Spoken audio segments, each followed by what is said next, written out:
जय हिंद दोस्तों, आपका स्वागत है आपके अपने YouTube channel career with teaching पर। दोस्तों उम्मीद करता हूं कि आप लोग सभी लोग स्वस्थ होंगे, मस्त होंगे और ज़बरदस्त होंगे और अपनी आगामी परीक्षाओं की तैयारी अच्छी तरीक़ा से कर रहे होंगे। जो भी दोस्त इस चैनल पर पहली बार आया है, इस चैनल को सब्सक्राइब करें जिससे कि हमारी आने वाली न्यू वीडियो का नोटिफिकेशन सबसे पहले मिले। दोस्तों वीडियो पर शुरू से अंत तक बने रहें, यह वीडियो आपके लिए बहुत ही महत्वपूर्ण होने वाला है। दोस्तों इससे पहले वाले लेक्चर में हमने कैपिटल मार्केट के बारे में डिटेल से डिस्कशन किया था। इस वीडियो में थोड़ा दोस्तों आपको रिवीजन करा देता हूँ कैपिटल मार्केट के बारे में। एक्चुअली में दोस्तों कैपिटल मार्केट हमारा दो टाइप का होता है। कैपिटल मार्केट आपका दो टाइप का होता है। पहला प्रकार हमारा है प्राइमरी मार्केट और दूसरा प्रकार है इसका दूसरा टाइप है सेकेंडरी मार्केट। कैपिटल मार्केट हमारा प्राइमरी मार्केट होता है और एक सेकेंडरी मार्केट। अगर हम प्राइमरी मार्केट के बारे में बात करें तो प्राइमरी मार्केट में दोस्तों पहली बार जो भी कंपनी होती है वो अपने जब फर्स्ट टाइम पर अपने शेयर लाती है जिसको हम दोस्तों आईपीओ कहते हैं। आईपीओ के बारे में अगर हम बात करते हैं तो आईपीओ को इनिशियल पब्लिक ऑफर कहा जाता है। इनिशियल पब्लिक ऑफर आईपीओ को कहते हैं initial public offer. IPO IPO के बारे में अगर हम दोस्तों बात करते हैं तो आईपीओ को कहते हैं जब आईपीओ को हम इस तरीके से समझ सकते हैं कि जब कोई भी कंपनी अपने नए शेयर जब जारी करती है तो उसी को हम आईपीओ कहते हैं।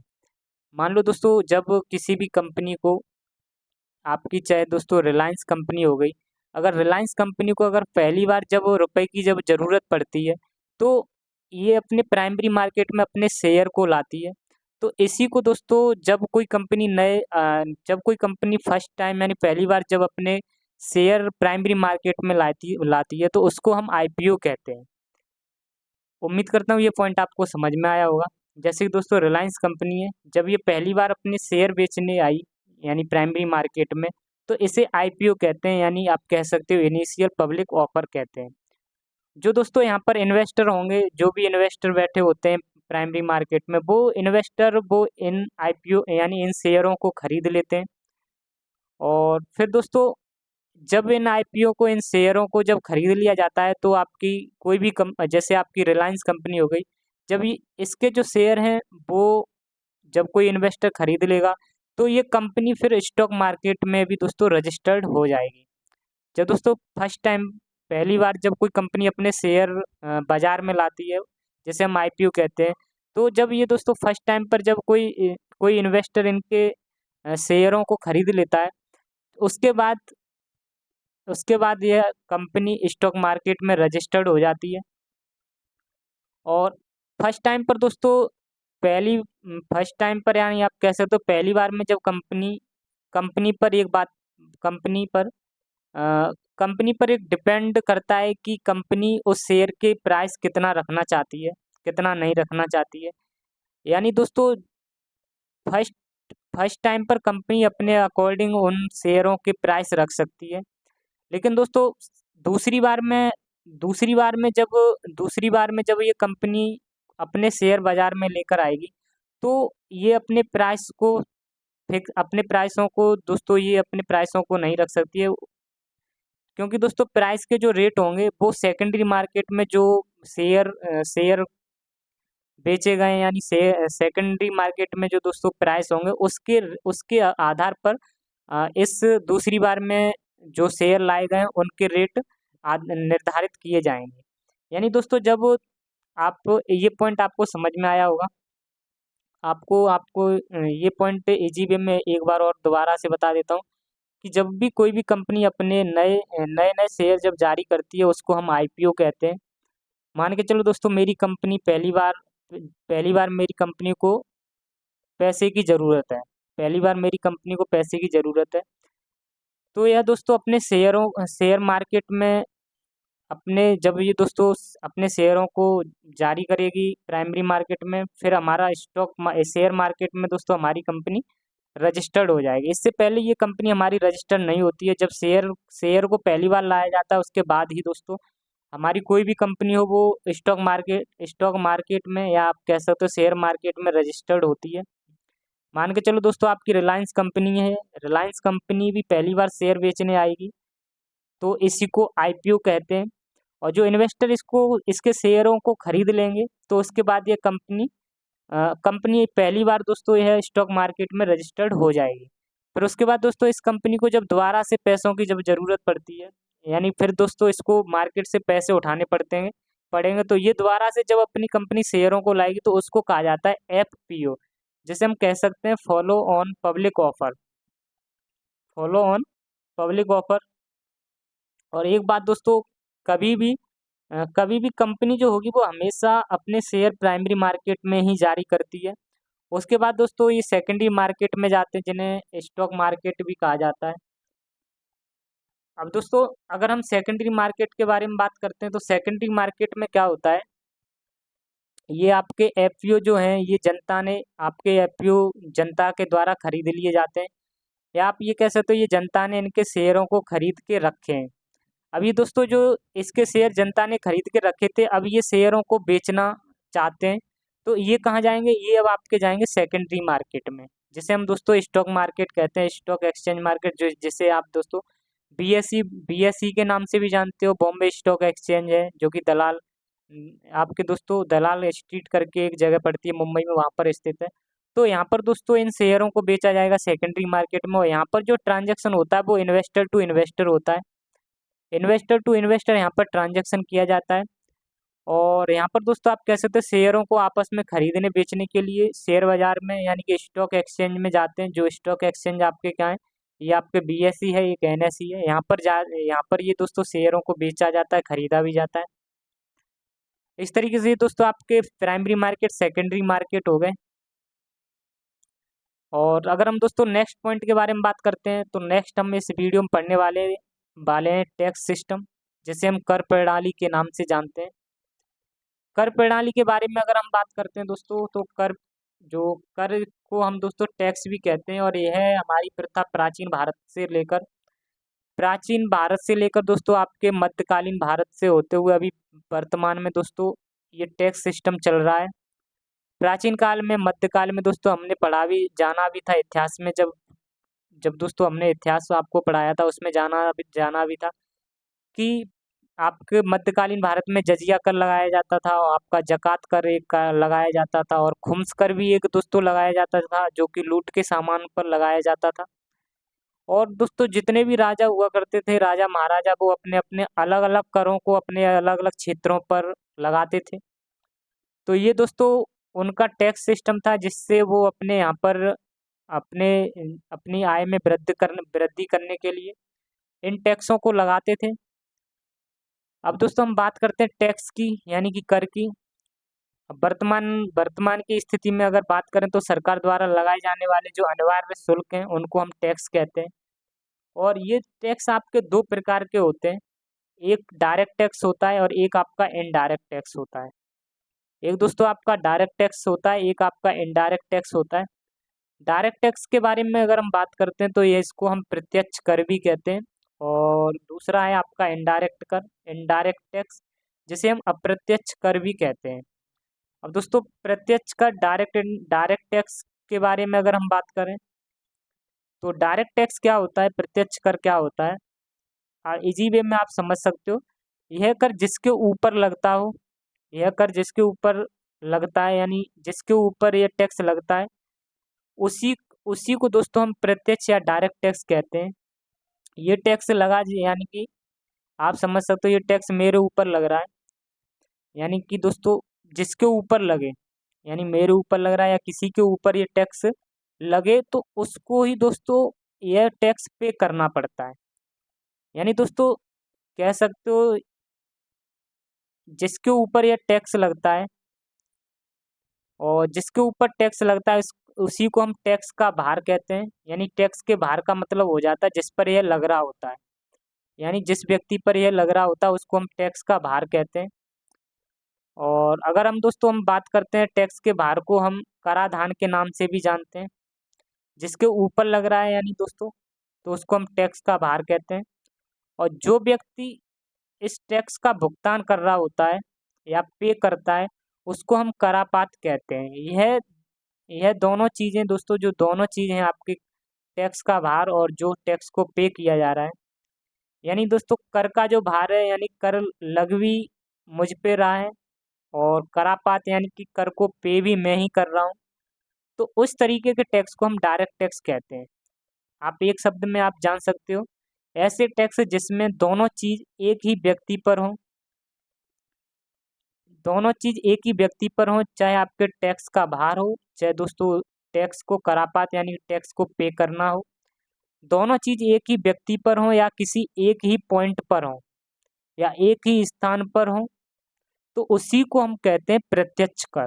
यानी कि दोस्तों इसी को हम डायरेक्ट टैक्स कहते हैं। इसके इसके अंदर दोस्तों बहुत सारे टैक्स आते हैं, इनकम टैक्स हो गया, और भी और भी टैक्स हैं। एग्जाम्पल में आप देख सकते हो, डायरेक्ट टैक्स का आपका एक एग्जाम्पल दे रखा है आपके दोस्तों। डायरेक्ट टैक्स के बारे में डिटेल के साथ अभी पढ़ाने वाले हैं। अब थोड़ा आपको बता देता हूँ इनडायरेक्ट टैक्स क्या होता है। इनडायरेक्ट टैक्स के बारे में अगर हम बात करें तो यह आपका वस्तु या सेवाएं या गुड्स या सर्विस पर यह लगने वाला टैक्स है इनडायरेक्ट।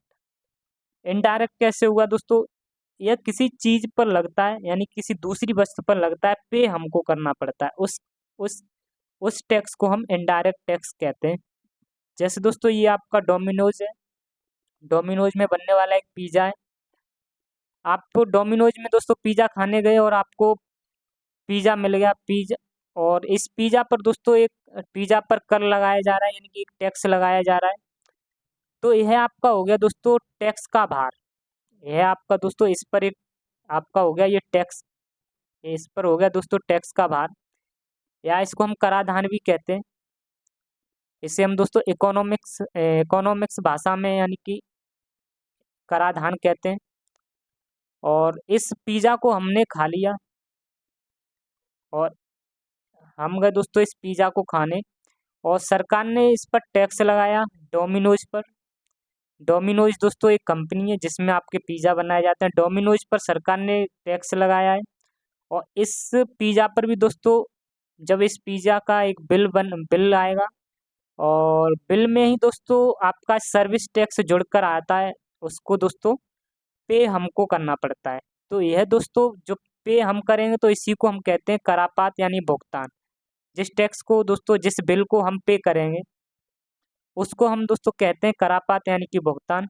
हमने जो पे किया है वह करापात यानी भुगतान, उसी को दोस्तों हम इनडायरेक्ट टैक्स भी कहते हैं। यानी आप कह सकते हो टैक्स लगा कहीं और, यानी कि आपका टैक्स पिज़्ज़ा पर लग रहा है। सरकार ने डोमिनोज कंपनी पर टैक्स लगाया और डोमिनोज में आपके पिज़्ज़ा बनते हैं।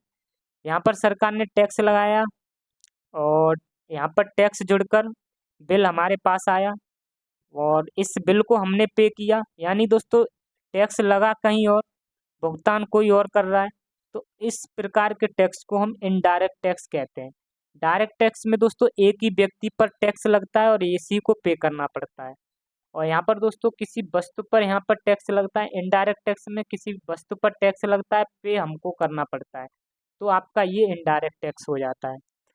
उम्मीद करता हूँ कि आपको ये दोनों के दोनों पॉइंट समझ में आए होंगे। अब दोस्तों डायरेक्ट टैक्स के हम कुछ एग्जांपल देख लेते हैं कि डायरेक्ट टैक्स के अंदर कौन कौन सी क्या क्या आते हैं। सबसे पहले बात करते हैं इनकम टैक्स, जिसे हम आयकर कहते हैं। यह आयकर जो होता है यह किसी की सैलरी आय या इनकम पर लगने वाला टैक्स होता है, इसी को हम इनकम टैक्स या आयकर कहते हैं। वही पॉइंट लिखा है, किसी व्यक्ति की आय पर लगने वाले टैक्स को इनकम टैक्स कहते हैं यानी आयकर कहते हैं। और अगर हम दोस्तों बात करते हैं इनकम टैक्स की, तो यह जिस पर लगता है उसी को पे करना पड़ता है। जिस किसी भी व्यक्ति पर लगा उसी को पे करना पड़ेगा, और यह आपका प्रत्यक्ष होता है और प्रगतिशील होता है। प्रत्यक्ष यानी दोस्तों जिस पर लगता है उसी को पे करना पड़ता है, डायरेक्ट लगता है। प्रगतिशील के बारे में बात करते हैं तो जैसे जैसे दोस्तों इसमें इनकम बढ़ती जाएगी, प्रगतिशील का मतलब होता है जैसे जैसे इसमें इनकम बढ़ती है वैसे ही वैसे इसमें टैक्स भी बढ़ता है। इसी को हम दोस्तों इनकम टैक्स कहते हैं। और आपके आपके दोस्तों बात करते हैं इनकम टैक्स यानी कि टैक्स की स्लेब की। नए टैक्स स्लेब क्या क्या है कि कितने रुपयों पर कितना टैक्स लगता है। अगर हम दोस्तों बात करते हैं जीरो से किसी की दोस्तों 0 से 3 लाख तक अगर किसी की आय है तो उस पर कोई टैक्स नहीं है। और अगर जो दोस्तों 3 से 6 लाख तक जिसकी आय है उसको 5% का टैक्स देना पड़ेगा। और जिसकी 6 से 9 लाख रुपए की आय है यानी कि इनकम है उसको 10% टैक्स देना पड़ेगा। और जिसका 9 से 12 लाख सैलरी है उसको 15% टैक्स देना पड़ेगा। जिसकी 12 से 15 लाख सैलरी है जिसको उसको 20% देना पड़ेगा। और 15 लाख से अधिक जिसकी दोस्तों आय इनकम है उसको 30% तक का टैक्स लगेगा। ये आपके सभी इनकम टैक्स हैं, इतनी इनकम पर इतने परसेंटेज लगेगा। वही दोस्तों जितनी आपकी इनकम बढ़ती जाएगी उतने ही आपके टैक्स भी बढ़ता जाएगा। वही पॉइंट मैंने आपको लिखाया है। अगर हम दोस्तों नेक्स्ट इन डायरेक्ट टैक्स के बारे में बात करें, दूसरा डायरेक्ट टैक्स हमारा क्या है जिसे हम कॉरपोरेट टैक्स कहते हैं, जिसे हम निगम कर भी कहा जाता है। कॉरपोरेट टैक्स की बात करते हैं तो यह दोस्तों किसी भी कंपनी की आय पर टैक्स लगता है। चाहे आपकी दोस्तों आपकी रिलायंस कंपनी हो गई, चाहे कोई भी कंपनी हो गई, उस कंपनी की जितनी भी दोस्तों आय होती है, जितनी भी इनकम होती है, उस पर जो टैक्स लगता है उसको हम कॉरपोरेट टैक्स कहते हैं। इसी को हम दोस्तों निगम कर भी कहते हैं। किसी भी कंपनी की आय पर लगने वाले टैक्स को निगम कर कहा जाता है। अब दोस्तों इसमें आपको एक क्वेश्चन है, क्वेश्चन से पहले आपको थोड़ा और डायरेक्ट टैक्स के बारे में बता देता हूँ क्या क्या डायरेक्ट टैक्स है। तीस पहला मैंने आपको बताया दोस्तों हमारा पहला तो हमारा हो गया इनकम टैक्स हो जाएगा, आयकर। दूसरा मैंने आपको बताया था निगम कर, जिससे मैंने आपको बताया था कॉरपोरेट टैक्स। तीसरा है दोस्तों वेल्थ टैक्स यानी कि संपत्ति कर। यह संपत्ति कर किसे कहते हैं? अगर हम बात करें संपत्ति की, किसी भी व्यक्ति के पास कितनी संपत्ति है उस संपत्ति पर दोस्तों लगने वाले टैक्स को हम संपत्ति कर कहते हैं, वेल्थ टैक्स कहते हैं। अब दोस्तों वेल्थ टैक्स के बाद चौथा टैक्स है कैपिटल गेन टैक्स, जिसे हम पूंजीगत लाभ कर कहते हैं। अब पूंजीगत लाभ कर क्या होता है दोस्तों? अगर हम पूंजीगत लाभ के बारे में बात करते हैं, जैसे दोस्तों मेरे पास कोई संपत्ति है, मैंने कोई भी मान के चलो प्लॉट खरीदा, और जैसे दोस्तों मान के चलो मैंने 10 लाख का कोई भी प्लॉट खरीद लिया। 10 लाख के बाद दोस्तों मैंने 10 लाख का प्लॉट खरीदा, बेच दिया उसको 20 लाख का, यानी ठीक डबल। 20 लाख का मैंने कोई प्लॉट बेच दिया, खरीदा 10 लाख का था, बेचा 20 लाख का, यानी कि मुझे दोस्तों फायदा कितने का हुआ? 10 लाख का।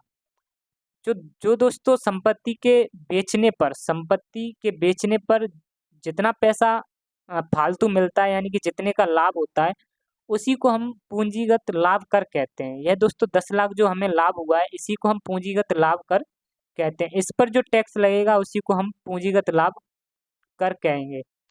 नेक्स्ट है दोस्तों पांचवा जो टैक्स है वो गिफ्ट टैक्स है, जिसे हम उपहार कर कहते हैं। अगर दोस्तों आपको किसी ने भी गिफ्ट दिया है, आप सभी जानते हैं दोस्तों गिफ्ट महंगे महंगे मिलते हैं। अगर आपको 50,000 से ज़्यादा का कोई गिफ्ट दिया जा रहा है, 50,000 से ज़्यादा का जो गिफ्ट होता है उस पर सरकार टैक्स लगाती है, उसी टैक्स को कहते हैं दोस्तों गिफ्ट टैक्स यानी उपहार कर।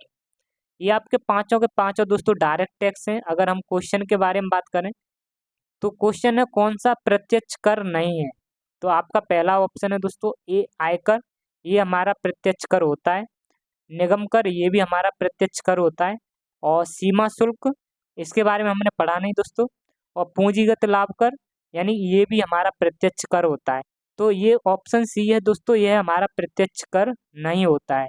बाकी के हमारे तीनों के तीनों ऑप्शन हमारे प्रत्यक्ष कर होते हैं। तो हमारा क्वेश्चन यही था कि कौन सा प्रत्यक्ष कर नहीं है, तो हमारा ऑप्शन सी सीमा शुल्क हमारा प्रत्यक्ष कर नहीं है। अब बात करते हैं दोस्तों इनडायरेक्ट टैक्स की। इनडायरेक्ट टैक्स के बारे में मैंने आपको बताया था, यह किसी भी वस्तुओं पर और सेवा पर लगने वाला इनडायरेक्ट टैक्स यानी कि अप्रत्यक्ष कर होता है। और यह किसी भी देश के अंदर या किसी भी राज्य के अंदर अगर कोई किसी भी चीज का उत्पादन होता है, यानी कि प्रोडक्शन होता है, और उस उत्पादन पर यानी उस प्रोडक्शन पर जो टैक्स लगता है उसको हम दोस्तों उत्पादन शुल्क कहते हैं। उस टैक्स को हम उत्पादन शुल्क कहते हैं। जहाँ उत्पादन होता है वहाँ पर यह टैक्स लगाया जाता है, उत्पादन शुल्क। चाहे आपके दोस्तों किसी भी देश के अंदर किसी भी कहीं पर भी जहाँ उत्पादन होता है वहाँ पर आपका यह उत्पादन शुल्क लगता है। इसी को हम दोस्तों एक्साइज ड्यूटी भी कहते हैं। लेकिन दोस्तों वर्तमान स्थिति में यह आपका एक्साइज ड्यूटी अब लगता नहीं है। इसके स्थान पर अब आपका जीएसटी लगता है। उत्पादन शुल्क को हम एक्साइज ड्यूटी कहते हैं और यह अब नहीं लगता है। अब इसकी जगह पर जीएसटी आपका लगता है। जीएसटी ने इस एक्साइज ड्यूटी की अब दोस्तों जगह ले ली है। अगर हम दोस्तों बात करते हैं अप्रत्यक्ष कर के बारे में, अब ये जो दोस्तों हमारी अब ये दोस्तों हमारे पास जो कोई वस्तु बन गई है यानी किसी वस्तु का उत्पादन हो गया है। अब इस वस्तु का जब एंट्री दोस्तों किसी राज्य से राज्य में होती है या किसी देश से देश में होती है तो उसमें किस तरीके के टैक्स लगते हैं उनके बारे में भी देख लेते हैं। जब दोस्तों हम राज्य से राज्य के बारे में बात करते हैं तो हमारा सीजीएसटी यानी कि केंद्रीय बिक्री कर लगता है, जिसे हम सेंट्रल सेल्स टैक्स कहते हैं। सेंट्रल सेल्स टैक्स के बारे में बात करते हैं दोस्तों, तो हम वर्तमान की स्थिति में राज्य से राज्य में जब दोस्तों कोई भी दोस्तों जब यहाँ से यहाँ उत्पादन किसी राज्य से दूसरे राज्य में जब उत्पादन होता जाता है, जैसे दोस्तों मान के चलो यहाँ पर हमारा कोई यूपी है, यूपी में कोई मान के चलो दोस्तों यूपी में किसी चीज़ का उत्पादन हुआ और दूसरे राज्य में यानी कि बिहार में यहाँ पर किसी वस्तु को पहुँचाया गया। तो यहाँ से यहाँ पर जाने में जो वस्तु तो हमारा जो टैक्स लगता है उसको हम सेंट्रल सेल्स टैक्स कहते हैं, सीएसटी यानी केंद्रीय बिक्री कर कहते हैं। लेकिन दोस्तों अगर हम दोस्तों बात करते हैं देश से देश में अगर हम बात करें तो इसको हम दोस्तों सीमा शुल्क कहते हैं यानी कि कस्टम ड्यूटी कहते हैं। देश से देश के बारे में अगर हम बात करते हैं, जैसे दोस्तों आईफोन आपके हो गए, आईफोन का उत्पादन आपका यूएसए में हुआ और इसको लाया गया भारत में। तो भारत में दोस्तों जब ये आता है तो आपका सीमा शुल्क यानी कि कस्टम ड्यूटी लगता है। तो ये आपके दोस्तों राज्य से राज्य की बात हो गई। देश से देश में जब वस्तु आती है तो उस पर टैक्स लगाया जाता है सीमा शुल्क, और यह दोस्तों आपका अभी भी लगता है। सीमा शुल्क दोस्तों आपका अभी भी लगता है, लेकिन राज्य से राज्य जो सीएसटी केंद्रीय बिक्री कर था, अब अब इसके स्थान पर दोस्तों आपका जीएसटी लगने लगा है।